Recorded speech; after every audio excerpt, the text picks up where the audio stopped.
ডিম পাউরুটি রেডি করে রেখেছি। এখানে 4 পিস, এখানে 4 পিস।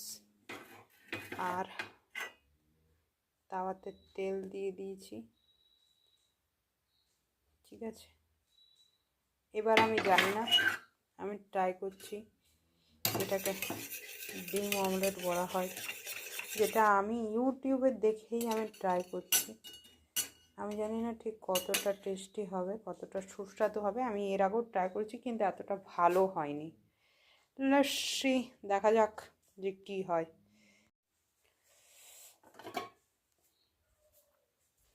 বানালাম ডিম অমলেট, দেখা যাক। Let's try.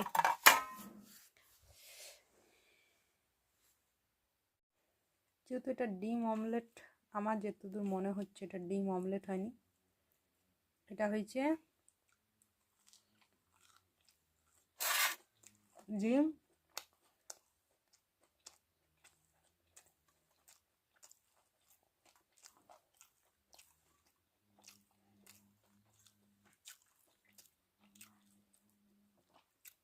পাউরুটির পিঠে, একদম ডিটো। আমার তাই মনে হচ্ছে। আমি একদম ভালো কুক না, ঠিক আছে।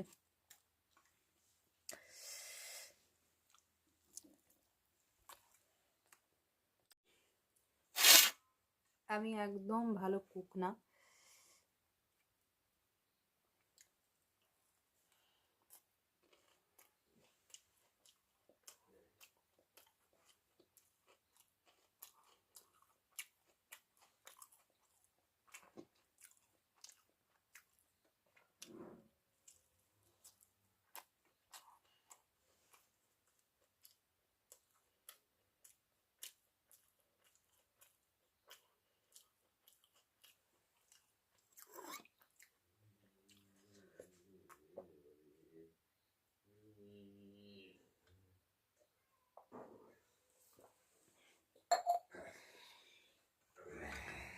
যা খাই জল দিয়ে শুরু করি খাবার।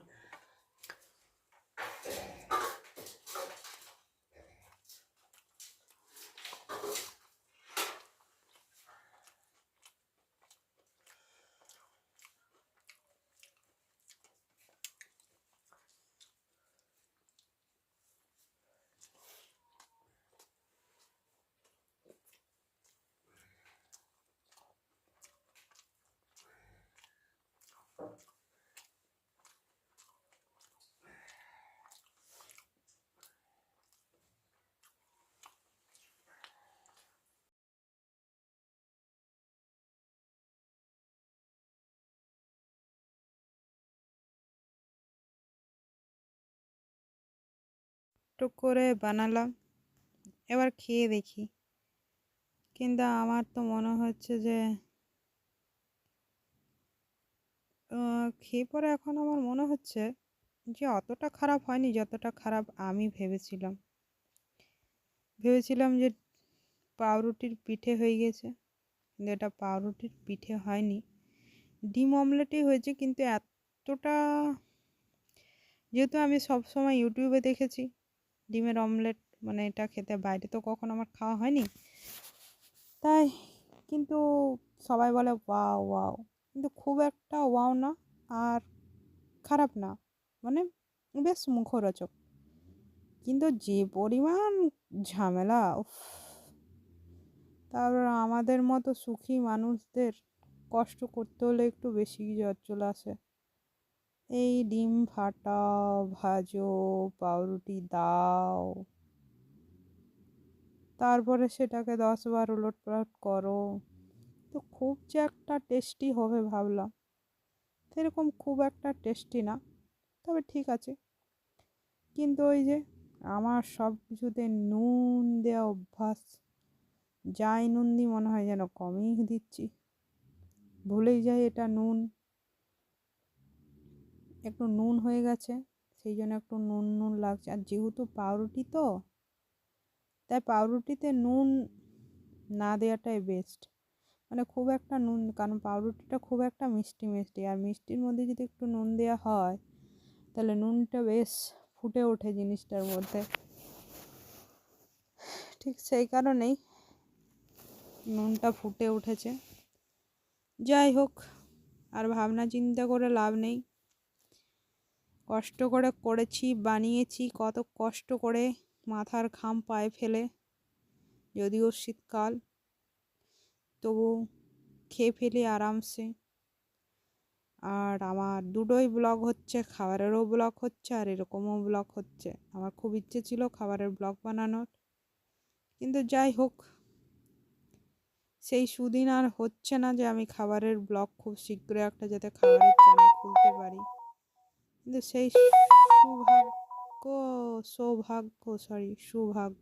সৌভাগ্য আমার আর হচ্ছে না। কিন্তু দেখা যাক কি হয়। আশা করি একদিন নিশ্চয়ই একটা খাবারের দুর্দান্ত ব্লগ বানাবো। কিন্তু আপাতত এই খাবারটা যেটা খাচ্ছি সেটা ঠিকই আছে, কিন্তু যার মানে পরিশ্রম হচ্ছে তার মানে খুব একটা যে টেস্টি সেটা বলবো না। তবে যাই হোক, এর থেকে বরং এগ রোলটা একটু বেশি ভালো লাগে। কিন্তু ডিম পাউরুটির থেকে যদিও বা আমি খেয়ে নিলাম ভালো করে জম্পেশ করে, বাস হয়ে গেছে। কিন্তু এত কষ্টের পর না ভালো না খারাপ, মানে ঠিকঠাক, যদি বলতে গেলে তো মুখরোচক খাবার বলা যাবে। তবে এত কষ্টের পর এরকমই রিয়াকশান হবে, যেহেতু ভেবেছিলাম অসাধারণ দুর্দান্ত হবে, কিন্তু আমার দুর্দান্ত খুব একটা লাগলো না। যাই হোক, আবার খেলেই হয় না। এই জায়গাটা পরিষ্কার করতে হবে, তাওয়া খুন্তি এই সমস্ত কিছু ধুতে হবে। তাই আমি নামিয়ে দিই এখানে ধোয়ার জন্য।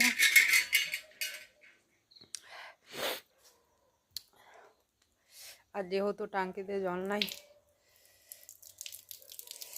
টাঙ্কিতে জল পড়ছে না বেশি, তাই টাঙ্কিটা চলে যাব চালু করতে।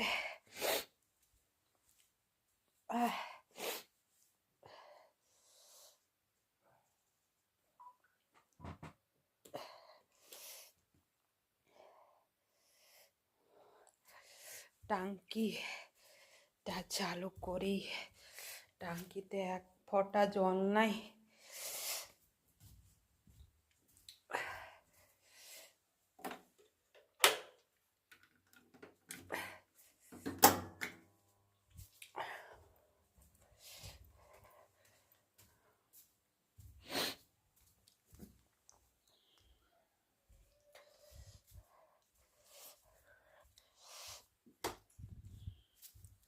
তারপর যেটা করতে হবে,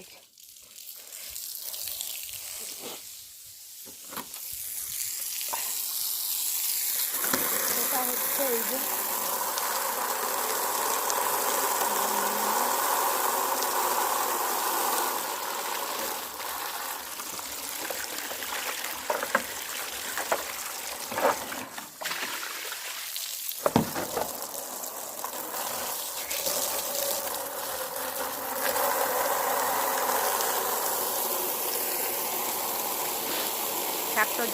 একটা জল ভরে নিচ্ছি।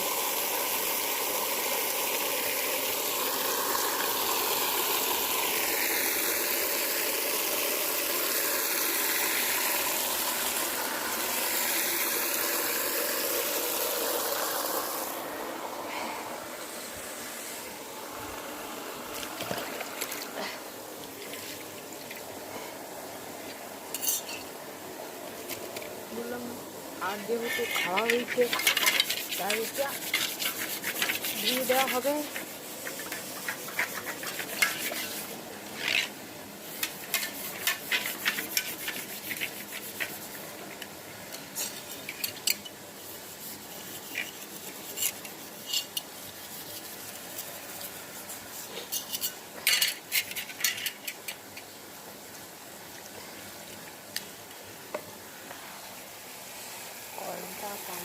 ভরে যাবে।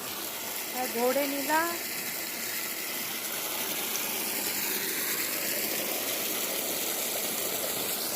দেখ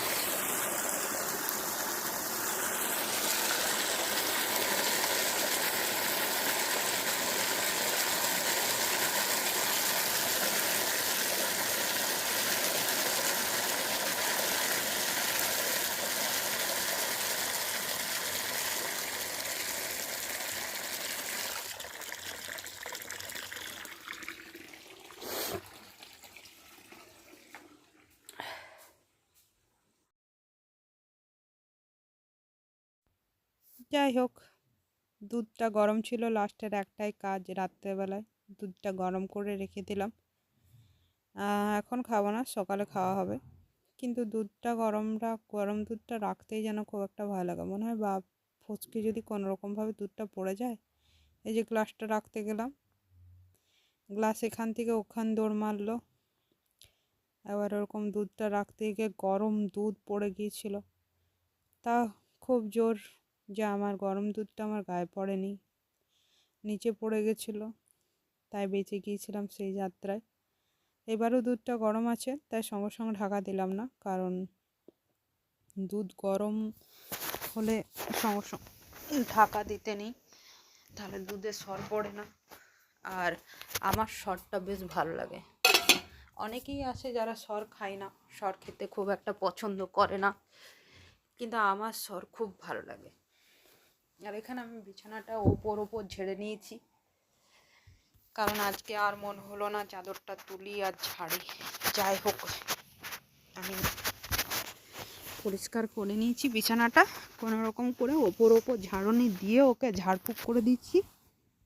আর এই যে সমস্ত জিনিসগুলো ছিল, চার্জারগুলো, ওদেরকে সব এক একটাকে ধরে ধরে টেবিলে ঢুকিয়ে দিলাম। আর পাটা মুছে ভালো করে বিছানাটার ওপর চেপে বসি। ওহ, এই ঠান্ডাতে বিছানাটাই একমাত্র স্বর্গ। বাস, বিছানার নিচে মনে হয় নরক, আর বিছানাটাই স্বর্গ। কভারটা লাগিয়ে দিলাম।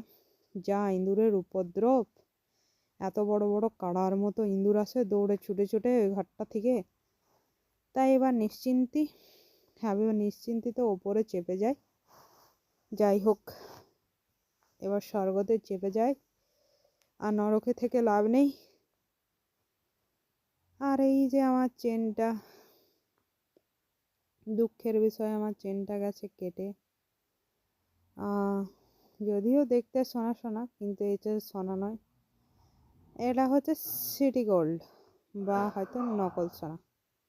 যাই হোক, সোনার প্রতি আমার এমন কোনো ঝুঁকি নেই, কিন্তু গলারটার প্রতি ঝুঁকি ছিল, কারণ গলারটা আমার বেশ ভালো লাগতো। তাই ভাবলাম এই কাটা গলারটাকেও কিছু ডিজাইন করে বানিয়ে পরে নিই, কিন্তু দেখলাম না, সেরকম ডিজাইন করে বানানো পরা যাচ্ছে না, গলাতে আটকে যাচ্ছে, বসে বসে যাচ্ছে। তাই ওকে রেখে দিলাম। কি আর করা যায়, কিন্তু গলারটা বেশ ভালো লাগে আমার পরে থাকতে, বেশ ভালো লাগে গলারটা। তাই কিন্তু কিছু তো আর করা যাবে না, ও তো মায়ের ভোগে চলে গেছে, তাই এবার ওকে মায়ের ভোগেই পাঠিয়ে দিতে হবে। যাই হোক, কিছু করার নেই।